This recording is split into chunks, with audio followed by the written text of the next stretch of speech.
Tudo bem? Bom dia.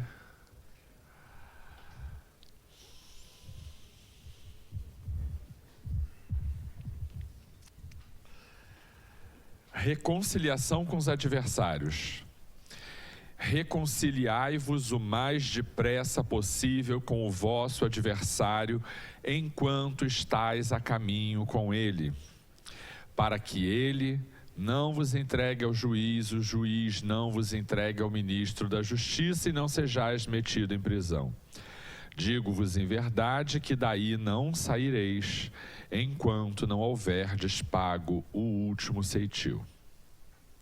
Na prática do perdão, como em geral na do bem, não há somente um efeito moral, há também um efeito material.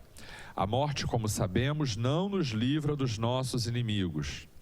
Os espíritos vingativos perseguem muitas vezes com seu ódio no além-túmulo aqueles contra os quais guardam rancor, donde decorre a falsidade do provérbio que diz: morto animal, morto veneno, quando aplicado ao homem. O espírito mau espera que o outro, a quem ele quer mal, esteja preso ao seu corpo e assim menos livre para mais facilmente o atormentar, ferir os seus sentimentos ou as suas mais caras afeições. Evangelho de Mateus. Mestre amigo, Jesus, Joana de Ângeles, benfeitores espirituais, responsáveis pelo trabalho da manhã de hoje.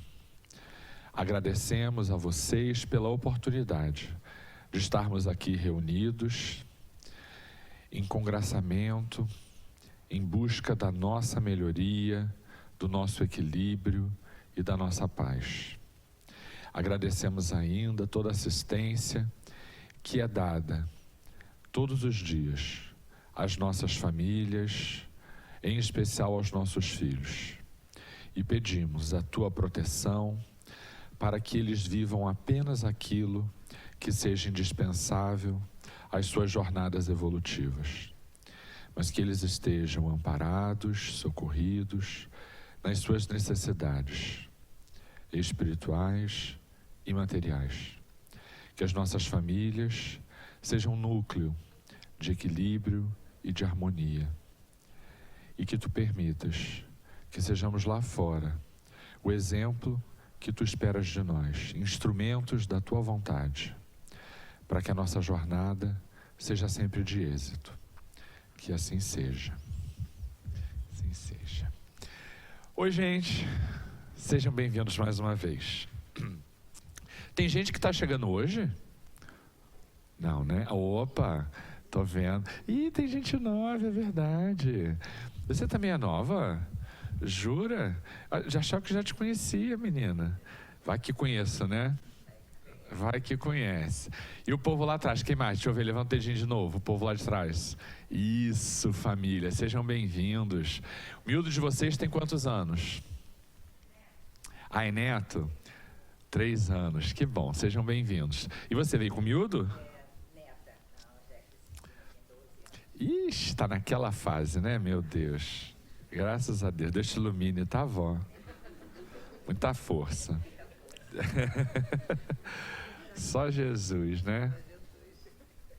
E você, filha? 1 ano e 4 meses? Gente, ela ainda está naquela fase que acha que tudo é fácil, né? Que bonitinha. Você está achando ótimo assim, né? Fala a verdade. A gente acha, meu Deus, é tanto trabalho, não sei o que e tal, né? A gente não sabe que cresce, né? A gente até sabe, mas não imagina, assim, profundidade. Mas isso aí, cada fase tem os seus desafios e é tudo muito gostoso de fazer, né? Trabalheira danada, mas bom de fazer, né? Qual o nome da tua? Ai, um menino, graças a Deus, que é menina, só menina. Vocês estão tomando conta, né, assim, do planeta, graças a Deus. Tudo bem, querido? Bom dia. Vamos lá, hoje a gente vai falar de felicidade, que a gente veio, né, egoísmo, dor, sofrimento, ciúme, aquela coisa toda, felicidade, né, e logo hoje, que é dia da festa junina, eu acho que, né, tava na hora de falar de felicidade, né, Graças a Deus. Mas eles vão falar na semana que vem sobre egoísmo, eu acho. Eu acho que é egoísmo. E eles vão trabalhar com as crianças e com os jovens também altruísmo, para fazer o contraponto, né? Para poder estimular neles essas questões. Bom, aí a proposta é que eles tragam alguma coisa, para doação, tá? E aí, eles estavam sugerindo, no primeiro momento, um brinquedo, uma roupa em bom estado, que possa ser doada, aquela coisa, para trazer. Hoje, a gente estava ali, batendo um papo. Ai, obrigado, amor. Obrigado. Aí, a gente estava batendo um papo ali, que a gente está, assim, numa situação difícil de leite. Está bem difícil o negócio do leite, porque a gente tem... Eu costumo dizer isso, não sei como é que é o filho de vocês, mas lá em casa todo mundo tem problema com alimentação, assim, restrição de alimentação. Agora já está na fase boa, né? Já passou. Mas tinham restrição a leite, restrição a glúten, um monte de coisa. Era um pacote grande. E eu nunca imaginei, quando eu vi isso, eu nunca tinha ouvido falar dessas coisas. Na minha família, o povo comia tudo, né? A gente comia bem até, bastante, sabe? Mais do que... E aí os meus têm esse negócio. Aí que a gente vai entrar nesse universo, né? Quando a gente começa a ver que a gente vai entrar. E os meninos do Seara, os do domingo, muitos também têm restrições alimentares. É que na situação deles não quer saber se tem restrição alimentar, né? Na verdade falta comida, amigo, tem essa, come essa, e eles comem o que tem. Mas eles têm muita restrição alimentar. Fora isso, eles têm, como é que chama, a questão da desnutrição, né? E aí o leite faz a complementação. E a gente está há muito tempo com o estoque de leite muito baixo. Aí veio a sugestão de que quem puder, ao invés de trazer brinquedo e tal, trazer uma latinha de leite, também muito bem-vindo, tá? Latinha de leite comum dessa de mercado, tá? Bom, também serve dos outros, daqueles que a gente precisa, não sei o que, aquela coisa toda. Você sabe dizer esses leites todos, filho? Vem cá, fala aqui para eles. Pois é, isso eu estou falando, porque os outros eu não sei os nomes que eles usam. Toma, explica para eles. Bom dia, pessoal, tudo bem? Olha só, eu falei com o pessoal da coordenação da cesta básica. O leite que eles precisam mais e que consome mais é o leite ninho. Aquele com tampinha vermelha comum. Não, geralmente a gente prefere lata, até porque para manusear é mais fácil, para estocar é mais fácil.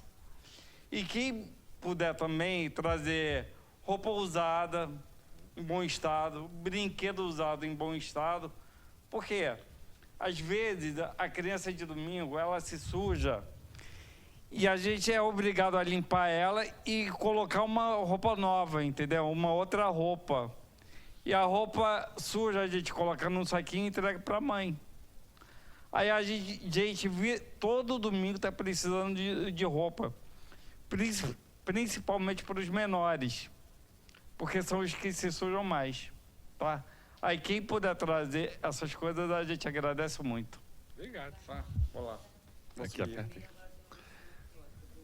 Pois é. Na verdade, eles usam todos esses leites de restrição. É porque... tem uma lista de coisas, né? E está sempre... Lá de onde? Lá embaixo. É que eu não sei dizer os que eles precisam, mas eles usam bastante. Eu não imaginava que era tanto até eu ver. Me lembro que quando a primeira consulta que a gente marcou, tinha que esperar assim uns 2 meses. E ó que a consulta não é daquelas assim, tipo popular não, sabe? Bem cara. Mas é muita criança com isso. Vocês sabem que uma vez, a gente estava falando sobre isso num congresso, tem uns 2, 3 anos atrás, e uma pessoa falou, nem me lembro quem foi Divaldo não, alguém falou que, isso foi Divaldo quem falou, psicografou num livro, O Amanhecer de uma Nova Era. As crianças vêm nascendo com coisas alimentares, e isso tem a ver com algumas alterações genéticas que vêm sendo realizadas para o desenvolvimento de aspectos específicos que a gente vai precisar ter aí no mundo de regeneração. Entre outras coisas, a questão da mediunidade. a narrativa que se faz de mundos mais adiantados é de a mediunidade ostensiva de maneira generalizada, para que se facilite o acesso às esferas superiores e coisa do gênero. Isso faz parte do mundo de regeneração. E o estímulo da mediunidade tem a ver com questões que estão no corpo. Eles ainda não conhecem muito bem isso. Já se fala do papel da pineal na questão da mediunidade e tal, mas ainda não é muito claro para a medicina. Agora, quando se perguntou para uma das pessoas lá que falavam no congresso, nas entrevistas que a gente faz, né, lá para o programa da Iraci na rádio, ele falou que a gente tem tido cada vez mais crianças com restrições alimentares, e isto tem a ver com essa transformação paulatina, gradativa que está acontecendo e tal. Então a gente tem tido muita criança com restrição nessa seara aí das alimentações, e o leite é particularmente uma questão que tem aparecido. Então a gente tem bastante criança com dificuldade de leite. Quem puder trazer o leite, a gente agradece. Se não, uma roupinha, uma coisinha. E eu gosto da ideia também da roupa, do brinquedo, que como eles vão trabalhar o turismo, tem que ser alguma coisa que para eles, né, seja significativa, seja representativa. Que eles vão trabalhar isso com eles na semana que vem, tá? Como é que foi a experiência e tal, e vão fazer isso lá, tá bom? Então é isso, tá dado o recado. Bom, a gente vai falar agora de felicidade.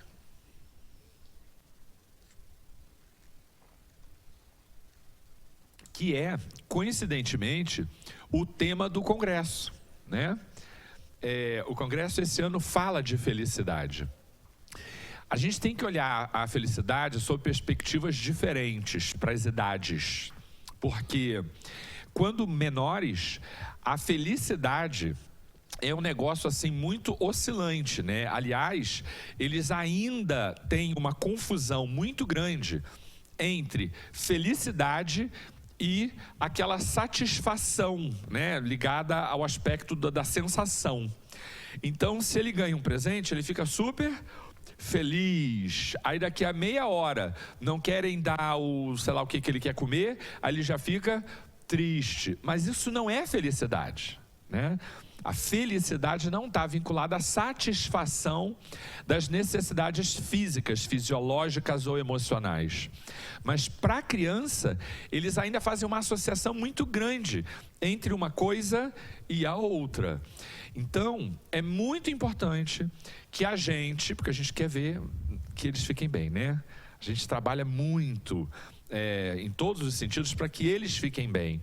E quando a gente observa essas oscilações, é muito natural que alguns pais representem para a criança uma reclamação no sentido de que, mas você ainda agora estava, a gente tem que entender que é da idade, né? Mas ainda agora, não sei o quê, você não sabe o que quer. Às vezes ouve, né, pai, mãe falando essas coisas. Mas não é o problema da criança, é compatível com a idade. Bom, lá quando nasce, a criança ainda não tem consciência da individuação. A criança ainda não se reconhece, o bebezinho ainda não se reconhece como um indivíduo, né? Há uma interação, uma simbiose entre ele e o ambiente, em que ele não consegue diferenciar uma coisa da outra. Ele vai começando a crescer e ele toma consciência de si, ele se reconhece como um, tá? Mas nessa idade, na primeira idade, ali no comecinho, eles não se reconhecem como um independente. Existe uma relação projetiva nos seus cuidadores, porque isso vai acontecer com quem cuidar, pode ser pai, pode ser mãe, pode ser avó, pode ser babá, é a pessoa que lida, que trata, né, nas questões mais rotineiras com eles. E essa simbiose, quase simbiose, não é a palavra mais adequada, essa projeção que a criança estabelece no outro, faz com que esse outro tenha forte influência no seu comportamento. Essa é uma razão pela qual eu assevero para os pais o cuidado que ele precisa ter na administração do tempo de pai e mãe com a criança. A gente ter babá o tempo inteiro, quase que full time com a criança, nessa relação de cuidado, é uma coisa que merece atenção. Porque como a criança nessa fase, ele projeta as suas necessidades, o seu desejo e a busca da sua felicidade naturalmente no outro, porque ele ainda não tem autonomia do que eu quero, o que eu penso, o que eu sinto nessa primeira infância, né? Assim, nos primeiros anos de vida. Então, essa relação projetiva precisa ser de qualidade. Veja, eu não estou dizendo que eles não possam ficar com alguém, mas a gente precisa ter nós mesmos tempo com eles, para que nesta relação ele consiga projetar em você aqueles valores pelos quais você está trabalhando para ser melhor, e ele consiga também apreender isso. Eu falo porque a gente, tudo bem, dia de semana está trabalhando, está na correria e tal. É absolutamente natural que eles precisem ficar com alguém. O que realmente me preocupa é o fato de a gente sair sábado, domingo, final de semana, para ir a teatro, não sei o que e tal, e a gente vê que ainda neste momento está lá a babá com a criança. Quer dizer, o pai, a mãe, muitas vezes não leva o filho nem para o lazer no final de semana. Terceiriza essa atividade com a babá. Aí, isso, para mim, assim, já é um pouco para tomar cuidado.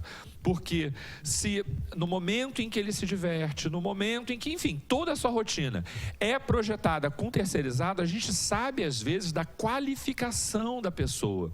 Mas a gente não conhece o que esta pessoa carrega dentro de si de conflito, né, da sua condição moral, condição espiritual, que não tem nada a ver com cuidar bem, cuidar mal. Ele pode até cuidar bem, mas é com quem ele estabelece esta relação muito íntima, que fica com essa pessoa durante muito tempo. Então a gente tem que tomar este cuidado de oferecer para os menorzinhos que ainda numa relação projetiva estabelecem um vínculo muito grande com o outro por conta de uma questão da formação da personalidade, o que a gente tem de qualidade para oferecer. Porque quando a gente está perto, a presença mesmo vibracional desse cuidador, aquela vibração de amor, leva para a criança essa ambiência de que ela precisa para ter seu equilíbrio. Eles crescem um pouquinho mais, o que vai acontecer? Eles continuam na relação projetiva, só que aí eles vão estabelecendo modelos. E isso depende, sim, já dizia Freud. Você quer falar, filho?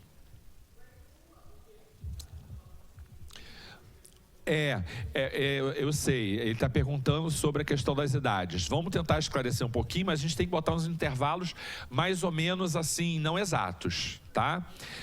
Bom, bebezinho até 8 meses e tal, ele às vezes ainda não consegue se reconhecer naquele processo de individuação que eu estava te falando. Então, assim, muitas vezes a criança olha no espelho e ela acha que é outro bebê, né? Ela não se reconhece. E aí ele começa a se identificar como mais ou menos por ali, tá? Por volta de 1 ano, todas as crianças já se reconhecem como tá? Às vezes antes, 6, 7, 8 meses, porque isso depende muito aí de alguns fatores.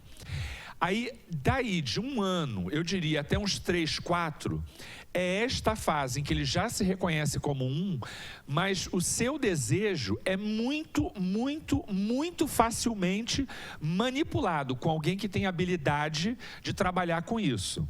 Então, assim, ele quer alguma coisa que está ali, ele vai lá para pegar, né? E aí a gente já, olha aqui, não sei o que, tira a atenção dele para uma outra coisa. Ele, assim, fácil, sai dali e projeta a sua atenção em outra coisa, né? Então a gente consegue, vou chamar manipular, que é uma palavra horrorosa, é horrível, mas a gente consegue manipular. E por que eu estou te falando? Nesse momento o desejo dele ainda é muito volúvel. A gente não tem nessa fase ainda muita autonomia. O cuidador com habilidade afeta, acessa muito facilmente essa vontade. A partir daí, a gente começa a ver que já não é tão fácil tirar algumas ideias deles, né? Ali pelos 3 anos, tal, a gente já 4, a gente já não consegue tanto. A gente tem que começar a usar mais o discurso, né? Tem que começar a convencer, porque ele está realmente assumindo essa questão. E aí, meu caro, dessa fase em diante, a gente vai ter alternando, e como eu dizia, Freud já tratou disso, pai e mãe com papéis de representação diferente. Tá? Então, numas fases, a criança projeta mais na mãe, depois mais no pai. Estava conversando outro dia com um casal de amigos que trabalha aqui na casa, os filhos estão aqui na evangelização, e eles falavam que eles têm 2 meninas, né? 2 pequenas. E o pai dizia, gente, eu fico assim, porque tudo é mãe, né? Tá doente, não quer a mãe, o pai, não sei o quê, mas eu quero a minha mãe, não quer o pai. Não quer. E aí a mãe dizia para ele, fica tranquilo que vai chegar a fase em que não vai querer a mãe, só vai querer o pai. E é isso mesmo, dependendo do gênero, né, do sexo da criança, e dependendo da fase, a gente vai alternando. Mas eles projetam ainda, no pai, na mãe, no avô, na pessoa que está próximo, essa coisa da formação da sua personalidade. Por que a gente está falando dessa questão da personalidade? Porque a sensação de prazer, de bem-estar, tudo que isso vai gerar, ele vai assimilar, vai associar com felicidade, tá? Então, como é que é isso? Pai e mãe vão exercendo esse papel. Até que, ali por volta dos 7, 8, 9 anos, eles começam a ampliar um pouco mais a quem eles projetam. Quer dizer, essa projeção do que ele quer, do que ele faz, do que ele gosta, do quem ele quer ser, essas coisas todas, vão deixando de ser só pai e mãe, só cuidador, e ele começa a projetar isso em outras pessoas das suas relações, pessoas de quem ele gosta. Então começa a gostar, a admirar o professor, o colega, e aí começa a ampliar um pouquinho. Até que na adolescência, isso recebe uma amplitude tal que pode ser despersonificada. Então assim, eles podem projetar o seu desejo, o que ele quer ser, como ele quer agir, não numa pessoa, mas em grupos ou até instituições. Então, por exemplo, aqueles movimentos, o menino é emo, ele é, sabe, essas coisas, esses movimentos, essas identidades, ele projeta o que ele quer ser, não é numa pessoa, mas é numa representação coletiva. Então, em cada fase desse desenvolvimento, ele busca, mas até aí a adolescência, ele ainda projeta em alguma coisa que está fora.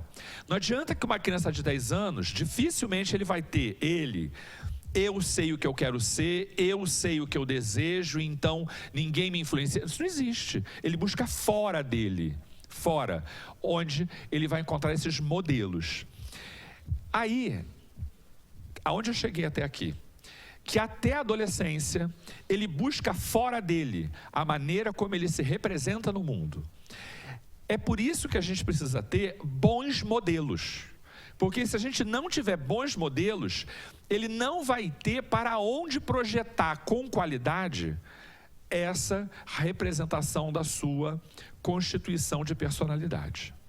Então, o fato de a gente estar perto, dando bons exemplos, é fundamental para essa fase toda, para a vida toda, mas em especial para essa fase até antes da adolescência e na adolescência, com as pessoas que estão próximas, amigos e daí por diante, né? E aí tem uma questão de preparo para isso. Se você fez bem o trabalho nessa primeira etapa, quem serão os amigos dele na segunda etapa? Aqueles que estão mais próximos dos papéis que a gente espera que eles projetem uma relação de qualidade. Então, se a gente fizer bem esse trabalho na primeira fase, a gente um pouco que garante que os amigos deles serão mais ajustados e por isso a gente vai continuar a ter modelos mais certinhos. Tudo bem? Agora, momento desabafo. A gente sabe que a gente trabalha pra caramba, tem muita coisa para lidar no trabalho, na casa, família, um monte de necessidades. E a gente também tem as nossas necessidades. Eu queria conversar um pouquinho com a mãe polvo e com o pai polvo. Vocês conhecem a expressão? Já ouviram falar? Mãe polvo? Existem pessoas que estão sempre fazendo alguma coisa, estão sempre ocupadas, porque tem isso, tem aquilo, e acorda e começa a correria, né? E aí o dia termina por exaustão, né? Não é porque terminou assim, está na hora. Chega aquela hora que você cai e diz assim, acabou, né? E dorme profundamente, porque o dia inteiro você passou fazendo alguma coisa para alguém, e a gente também esquece de nós. Aí a gente tem que fazer essa conta meio que interna. Alguns trabalham muito para fazer coisas e não tem tempo para os filhos. A gente sabe disso. Então tem que fazer um movimento de ajuste. Já outros estão lá na outra ponta, fazem tudo pelos filhos, pelo marido, pela casa, por fulano, beltrano, ciclano, mas já esquecem de si. O equilíbrio é o caminho do bom senso e da felicidade. Nem tanto cá, nem tanto lá. E aí a mãe polvo, aquela que dá conta de tudo, né? Tem 1000 braços. A mulher já tem uma inteligência multifocal. É um negócio diferente. Você pode dar comida para ela fazer, telefone para ela atender, dever de casa para ela fazer com a criança, né? Que ela faz tudo isso junto e dá certo. Tu dá uma panela para o indivíduo e um dever de casa para ele ajudar a criança, ou ele não vai dar atenção para a criança ou alguma coisa vai queimar. Vocês sabem que assim funciona, né? É ou não é? Hein? Você conhece alguém assim? Lá na tua casa tem gente assim, hein? Você não entendeu o que ela está rindo, né? Que coisa engraçada isso. Tadinho, mas fica tranquilo que é defeito de fabricação, tá? É assim, né? E na tua casa também é assim, filha? Ele fica quieto, né? É assim mesmo, a gente não tem essa inteligência multifocal, é um negócio absurdo. Aliás, eu vou deixar uma dica para vocês. Se ele estiver assistindo a televisão, não pergunta nada agora, porque o sim que ele te der é um sim, assim, destituído de razão, de vontade, ele vai te dizer um negócio assim no automático para se livrar de você, estou te falando. Não confia. Não confia. A gente teve uma leva algum tempo atrás de gente esquecendo criança dentro do carro. Vocês lembram disso? Passou, graças a Deus. A gente teve uma leva assim um tempo. E o que acontece? Eu me lembro de um caso de mulher fazer isso. Todos os outros foram homens. Foram homens. Porque se o indivíduo acorda e está naquele horário e tem que fazer aquela rotina e ir para o trabalho, se você muda a rotina e diz, fulano, deixa o Beltrano na escola antes de ir para o trabalho, cuidado. Telefona para ele e pergunta, você passou na escola, deixou o fulano? Porque senão o indivíduo liga o automático e ele efetivamente esquece. Porque o homem tem uma maneira diferente de conduzir a vida. A gente sabe que homens e mulheres são diferentes por características que lhes são natas, né? E você, Rafa? Tô de olho em você, hein, menino? Que o Rafa é paizão, assim e tal, né? Mas é homem, não tem jeito. Então não confia 100%. Tá?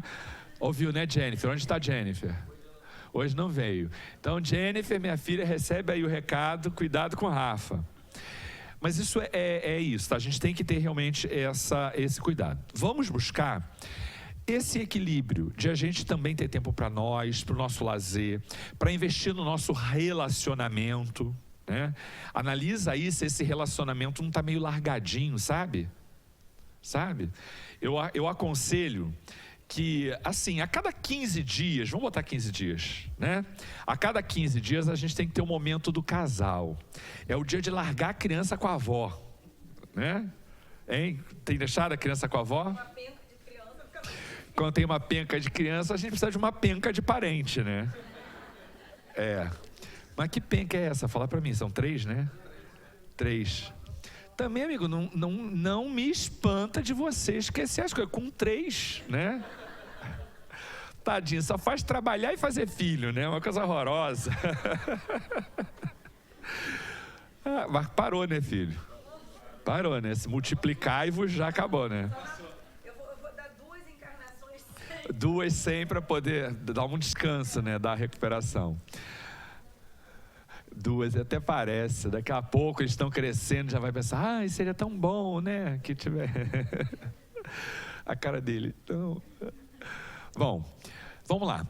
entenderam que a busca da felicidade na criança nessa fase não é felicidade, é sensação. Porém, com modelos sadios, a gente consegue, sim, estabelecer com as crianças parâmetros muito saudáveis do que elas têm que buscar na vida adulta. Bom, chega uma fase na vida adulta, na juventude, em que a gente começa, em geral é um começo, isso ainda não está consolidado, mas é um começo miudinho. De quem é esse miúdo lindo? É seu, olha. É de um de vocês aqui, ó. Oh, meu Deus, coisa linda. Dá, menina. Entrega para o pai só para tu ver, chora. Entrega para o pai e chora, tem que entregar para a mãe. Eu me lembro quando meu filho quebrou os braços e não sei o quê. Eu digo assim, filho, deixa eu te ajudar. Ele disse, não, minha mãe. Eu digo, não, filho, sua mãe está fazendo isso aqui, deixa o pai ajudar. Pai, você não sabe fazer. Mas como não sabe? Sei fazer e tal. Aí eu falei, pai, não é assim, pai, né? Aí ele tem que explicar pra gente como é que funciona. E olha que eu acompanho a rotina, mas não sei dizer o que é. Tem na coisa com a mãe, né? Culpa de vocês que criam esse negócio. Tá? Fica à vontade, querido. Bom, aí deixa eu falar para vocês. Eles vão começar na adolescência a eles definirem o que eles querem. E esta é uma fase muito difícil, porque eles passaram anos e anos projetando em alguém o que eles desejam. Chega na adolescência, você tem pouco acesso ao que ele deve fazer, porque ele quer ele decidir. E aí parece uma coisa, é você dizer A que ele quer B. E muitas vezes não é nem porque ele quer B, é porque ele quer qualquer coisa, C, D, E, F, Z, menos A. Porque foi o que você disse para ele fazer. Isso não é implicância, é uma necessidade de autoafirmação para que ele se reconheça como um que tem vontade por si mesmo. Entende isso? Então é muito importante na adolescência que a gente tenha o cuidado de dizer para ele que não é faça isso porque eu quero, faça isso porque isso é o melhor, independente do... Não sou eu quem estou dizendo que eu quero que você... Então isso tem que ser treinado com o tempo. A gente falava da necessidade de aprender a conversar com eles, lembra? E é importante mesmo que a gente vai construindo esse canal de conversa, porque se ele chega à adolescência sem esse canal aberto, não tem jeito, é você dizer uma coisa para ele querer outra. Mas não é pura implicância, é uma necessidade da construção. Já já, ele está adulto, vivendo a sua própria vida, e se ele não aprender a fazer escolhas, vai ser pior para eles, né? Eles vão viver mal, vão sofrer por isso. O que é importante é que eles aprendam a fazer escolhas, mas ninguém realiza uma tarefa sem antes falir nessas mesmas tarefas. O que eu quero dizer é que é importante, por mais que a gente não goste disso, mas é importante que eles vivam processos de equívoco, de frustração, de erro. Então assim, se eu deixar, ele vai fazer besteira, mas ele vai precisar fazer besteira para aprender que aquilo é besteira. Então, deixar ir, sabendo que vai dar errado e ele vai se ferrar, tadinho, dói, que é uma coisa, porque a gente quer proteger, porque a gente quer que fique bem, a gente quer amparar, né? Se bobear, a criança chega à adolescência sem ter uma oportunidade de errar por si mesma, nem cair, algumas crianças caem. Porque assim, até a fase você tem que ficar segurando que está aprendendo a andar, mas há também aquela fase que você fica meio que fazendo paredinha, né? E a criança já está com uma maior autonomia, então ainda está ali fazendo paredinha porque não quer que ela caia, porque não quer que ela machuque. Então assim, a gente tem que entender que uma hora eles vão cair por si mesmos, porque ninguém atravessa este mundo sem viver essas experiências.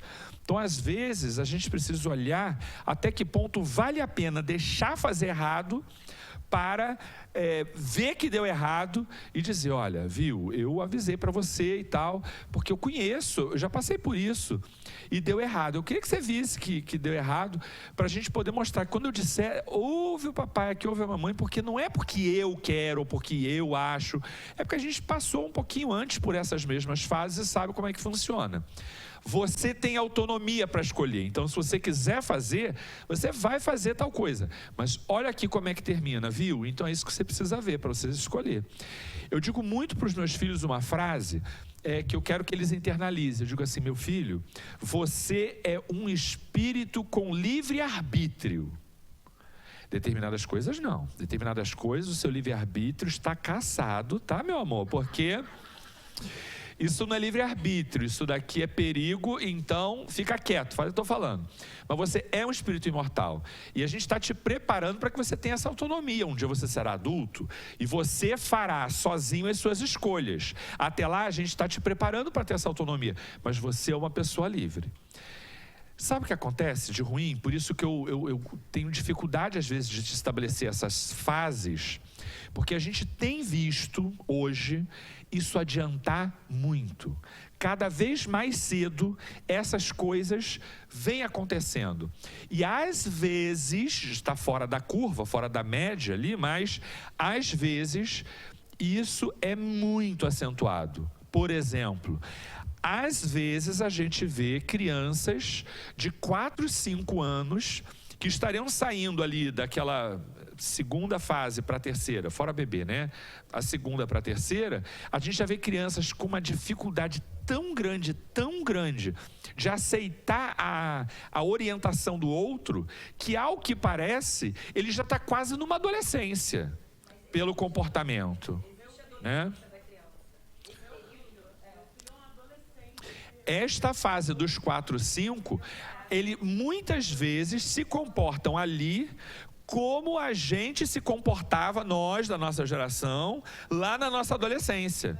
Porque assim, naquela geração, a gente nessa fase não discutia muito as coisas. A gente não discutia. Dizia, a gente fazia, se não fazia, apanhava e fazia depois, e fim de papo, vida que segue.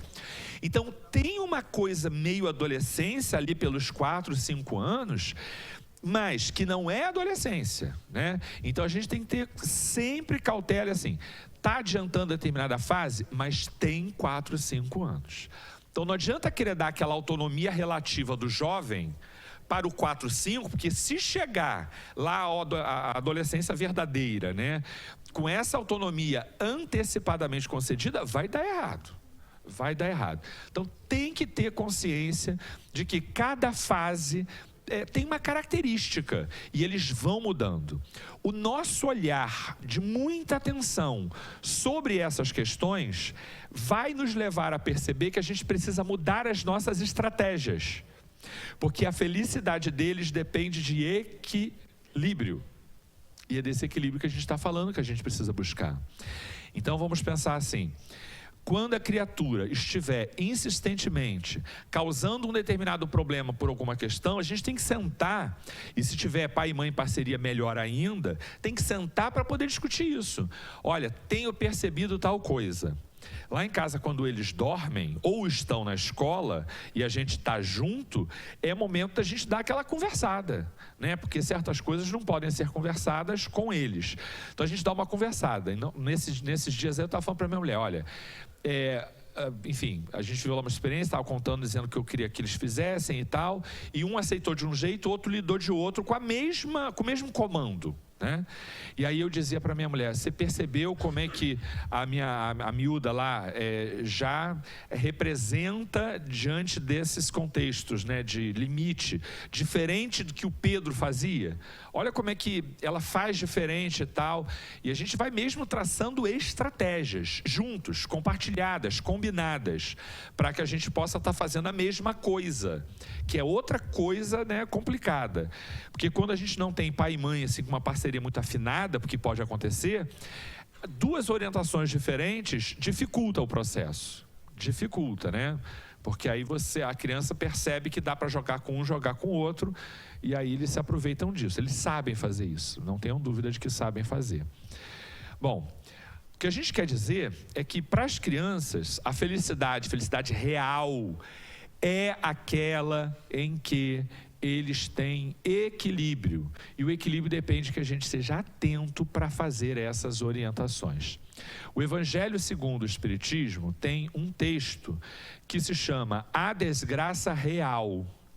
e mais ou menos vai dizer assim: você acha que a fome, você acha que a morte de um ente querido, você acha que a doença, você acha que tudo isso constitui uma desgraça?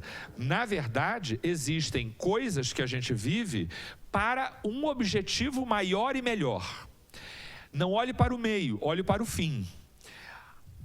Às vezes, a riqueza, por exemplo, que parece pura e simplesmente uma coisa boa, ela pode constituir a causa de perdição de alguém, enquanto a pobreza, a salvação. Mas o contrário também, né? A doença pode ser um instrumento que mantém o indivíduo no prumo, enquanto outros, ter muita saúde o leva à dilapidação dessa própria saúde. Eu tenho uma amiga muito querida, uma pessoa muito especial na minha vida, uma pessoa por quem eu tenho imenso carinho, que é uma pessoa nascida numa família de muitas posses, é uma família não só de posses, mas também do exercício de um certo poder no meio da política, né? Enfim, ela vem de uma família que tem tudo do ponto de vista material, como se costuma dizer por aí. Fulano tem tudo. E a família toda dela, a gente olha assim e diz: meu Deus, né? Que pessoas com valores diferentes, assim, pouco evangélicos, né? Se é que vocês estão me entendendo. Tá bom. E ela nasceu com um filho com uma patologia grave, né? E foi assim, um motivo de grande comoção, enorme comoção na família, porque até então aquela família não havia vivido nas últimas gerações a experiência de alguém com dificuldades, né? Pelo contrário, dificuldade é a palavra que o vocabulário daquele povo não conhecia. E ela, que é a caçula de uma família de 7, 8 filhos, né? Precisou, desde muito cedo, porque ele nasceu com essa dificuldade, desde muito cedo ela precisou olhar a vida de uma forma diferente, né? E como ela precisa muito das pessoas, porque ele precisa mesmo dos outros, ela vive aquilo que todo pai, toda mãe vive quando o filho nasce com dificuldades. Meu Deus, algum dia eu vou morrer, e quem é que vai cuidar dele? Quem é que vai dar conta de continuar auxiliando essa criança com essas dificuldades, com essas limitações todas? Isso para o pai, isso para a mãe é uma tortura horrorosa, porque a gente se preocupa com o que vai acontecer com eles depois que a gente for para o outro lado, depois que a gente morrer, não é isso? Então, dali, ela passou a lidar com as pessoas de uma maneira completamente diferente. Completamente diferente. Porque quando a gente imagina assim, meu Deus, de quem eu vou precisar? Até lá, e o menino já tem hoje mais de 30 anos, né? O rapaz já tem mais de 30 anos, mas não tem condições de trabalhar, não tem condições de um monte de coisa. Então, ela construiu já uma vida de olhar para o outro com aquele olhar de que eu posso precisar de você. Então, assim, de uma forma geral, e não apenas por conta da necessidade ou do interesse, ela é uma pessoa de pura doação.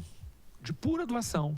Ela se doa com uma naturalidade, e é por isso que eu gosto imensamente dela. Ela é uma pessoa generosa, é uma pessoa de inteligência emocional. Para agregar, no trabalho, ela é a pessoa com a maior habilidade que eu já vi de juntar pessoas. A gente observa pessoas com dificuldade de relacionamento, algumas muito egóicas, muito autoritárias e tal, e ela chega, ela vai compondo, arrumando, e daqui a pouco está tudo harmônico. A gente diz: mas que criatura com uma habilidade de juntar pessoas, que é uma coisa impressionante, mas que, segundo ela relata, não lhe era alguma coisa natural. Não foi alguma coisa que ela trouxe com ela desde o berço. Foi alguma coisa que ela desenvolveu pela necessidade de criar na sua família e junto dos amigos e de todo mundo um círculo de proteção cada vez mais alargado, porque a gente quer que eles fiquem bem mesmo. E aí, quanto maior esse círculo de proteção, melhor. E ela foi levando isso da sua casa para a sua família, da sua família para o seu trabalho. E ela hoje é uma pessoa reconhecidamente justa, generosa, boa, por quem quer que a conheça. Essa transformação nasceu com um processo de dor. nasceu por uma necessidade há 32, 34 anos atrás, que foi quando o filho dela nasceu. Que, aliás, não foi o primeiro, foi o segundo. E aí a gente observa quão diferentes são os dois filhos dela. Mas muito diferentes. Então, quando o Evangelho segundo o Espiritismo trata a desgraça real, e a gente percebe que aquilo que a gente acha que é ruim, no final das contas, para um olhar mais, né, lá para frente, na trajetória de um espírito imortal, é bom, a gente não sabe muito bem o que representa eles passarem por dificuldades. A gente não tem condições de enxergar isso. O nosso olhar é muito imediato, no que a vista consegue alcançar. A gente não consegue ver os desdobramentos disso. Se a gente conseguir esse equilíbrio, esse bem-estar, esse comportamento ajustado, sem o processo da dor, muito melhor. Porque a gente pode fazer isso. A nossa renovação interior pode se dar pela leitura, pela reflexão, pelo aspecto inclusive da religião, por que não? A religião é um instrumento de melhoria das pessoas. Então, a gente não precisa passar pela dor, mas se ela vier, ela tem um papel transformador. Quando a gente busca a felicidade, a gente precisa observar isso. Tal coisa que aconteceu é bom ou ruim, só vou conseguir observar isso lá para frente. A gente não consegue dimensionar isso. Mas, para as crianças, felicidade está muito vinculada à satisfação. E a gente precisa estabelecer esses limites. Não é só limite de educação, não. Fazer com que eles experimentem frustração, por exemplo. É muito saudável, quando eles são menores, ainda crianças, em qualquer idade, de quando em quando, e com a maior regularidade possível, treinar que eles não alcancem tudo tão rápido. Pai, eu quero tal coisa. Demora para dar, sabe? Agora está com aquele negócio que roda, aquele diacho, daquele spinner. Não. Spinner, isso. E aí o meu filho diz assim, pai, eu quero um spinner. Que diacho é esse, meu filho? É aquele negócio que roda isso aqui. No centro, isso tem a cada 3 passos em camelô, né? E é um negócio de R$20, é um negócio barato, né? Super barato aquele troço. Mas tem uns até assim, tipo 50 e tal, que bom, nada demais, né? Mas quando ele disse, pai, eu quero, eu digo, eu vou comprar. Uns 2 dias depois, pai, você já comprou o que todo mundo tem? Eu digo, calma, meu filho, eu vou comprar. Então, essa coisa do demorar, e quando veio, disse, pai, eu quero um assim, essa. Não, eu vou comprar um. Qual você quer? Então, essas coisas, essas experiências do aprender a lidar, do aprender a esperar, são muito saudáveis. Não é porque é barato e tal, eu quero, tá aqui, eu quero, tá aqui. Então, treinar isso também é muito saudável, tá? Bastante saudável. Então, assim, é muita coisa para trabalhar, mas eu não me permito falar de felicidade como aquela felicidade espiritual plena, dos mundos felizes, dos mundos de regeneração, sem passar pela felicidade que é muito pertinente à vivência dos nossos filhos. E como felicidade está ligada à satisfação para eles ainda, a gente tem que cuidar agora desse desejo. Não é um processo de castração, pura e simplesmente, é um processo de aprendizado, e esse dá para a gente fazer com equilíbrio. Eu vou repetir, pai e mãe tem que estar atento o tempo inteiro para lidar com a maneira como eles vêm interagindo com o mundo. E aí conversa com o papai lá, conversa com a mamãe, vai pegando aquelas experiências, vai ressignificando com os filhos. Tem mais de um, sabe que a mesma estratégia que usou para um não vai servir às vezes para o outro, e a gente vai se ajustando nesse sentido, tá bom? Meninos, vocês vêm hoje para a festa junina, não vêm? Eu vou assistir a Catarina dançar na festa junina da escola às 5 horas e vem para cá, porque ainda tem festa junina na escola hoje, que eles marcam tudo junto, né? A gente tinha que diminuir, tem que fazer calendário de festa junina, né? Vamos organizar festa de escola só primeiro sábado de não sei o quê, festa, tinha que fazer uma escala desse negócio, né? Mas não, eles botam no mesmo dia. Então é isso. Quem está chegando hoje, seja muito bem-vindo. Já está falando. Quantos anos ele tem? 1 e 4. Já está falando. E está falando papai ou eu estou enganado? É que homem ouve falar umas coisas e a gente acha que é papai, né? Sabe qual foi a primeira palavra que o meu filho falou? Sabe? Bola. Não foi papai nem mamãe. E ele odeia bola, não gosta de jogar bola. Vai entender esse negócio, né? Bola. O que, filho? Ele pedindo, bola. Eu falei, gente, ele falou, né?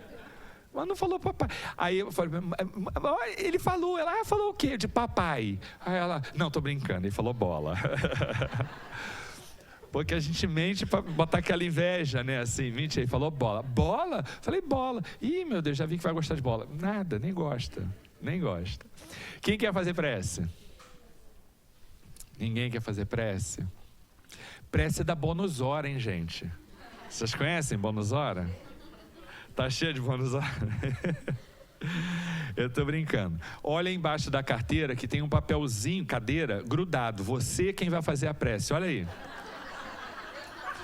Olha aí, vê se está na tua. Olha, vai, procura. Não? Ah, meu Deus. Vou colar esse papel. Que aí não é assim, aleatório, né? Se você sentou e foi Jesus quem quis. Vamos de prece. Jesus, nós te agradecemos mais uma vez a oportunidade de estarmos aqui juntos, unidos em família espiritual. Agradecemos a presença dos irmãos que do outro plano da vida nos orientam, nos acolhem, permitem que a nossa vida caminhe segundo o planejamento. Porque como somos ainda muito pequenos, do ponto de vista da compreensão da realidade maior, pedimos que Tu nos oriente com o afeto que lhe é peculiar. E que Jesus, as nossas famílias sejam amparadas. E que Joana de Ângeles, com a sua falange de benfeitores, franciscanos, a falange de Meimei, possa estar acompanhando os nossos filhos em cada circunstância da sua rotina. Repito, para que eles só vivam aquilo que precisam viver do ponto de vista da sua reencarnação, do seu planejamento reencarnatório. Sê conosco, Senhor, dá-nos a Tua luz, a Tua bondade, a Tua experiência, que sejamos instrumentos da Tua vontade. Que assim seja. Vamos com Deus, meu povo, até de noite.